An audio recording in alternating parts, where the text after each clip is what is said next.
தமிழகத்தில் மீண்டும் பல மாவட்டங்களில் கனமழை என்ற தகவல் வெளியாகியுள்ளது. ஸோ அதை பத்தி தான் இப்ப நம்ம பார்க்க போறோம்.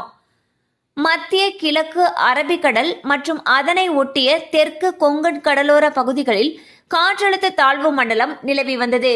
இது படிப்படியாக நகர்ந்து தெற்கு கொங்கன் கடற்கரையை கடந்தது. தற்பொழுது மத்திய மேற்கு மற்றும் அதனை ஒட்டிய வடக்கு வங்கக்கடல் பகுதிகளில் காற்றழுத்த தாழ்வு பகுதி நிலவி வருகிறது. இதன் காரணமாக 27ஆம் தேதி வாக்கில் புயல் உருவாகக்கூடும் என தெரிவிக்கப்பட்டுள்ளது.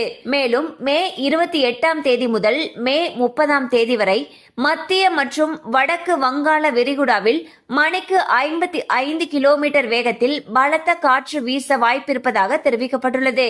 இந்நேரத்தில் மீனவர்களுக்கு கடலுக்கு செல்ல வேண்டாம் என்று எச்சரிக்கை விடுக்கப்பட்டுள்ளது. மேலும் மே 27ஆம் தேதியன்று தமிழகத்தில் ஓரிரு இடங்களிலும் புதுவை மற்றும் காரைக்கால் பகுதிகளிலும் இடி மின்னலுடன் கூடிய லேசானது முதல் மிதமான மழை பெய்யக்கூடும்.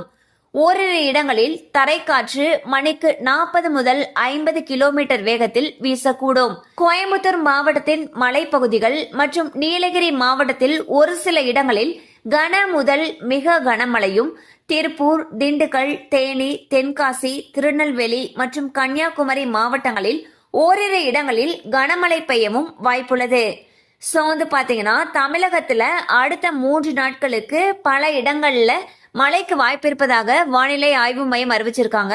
அந்த வகையில் மே 27ஆம் தேதியிலிருந்து 30ஆம் தேதி வரைக்குமே பாத்தீங்கன்னா கோயம்புத்தூர் மலைப்பகுதிகளிலையும் நீலகிரி மாவட்டங்கள்லையும் மழைக்கு வாய்ப்பிருப்பதாக வானிலை ஆய்வு மையம் அறிவிச்சிருக்காங்க.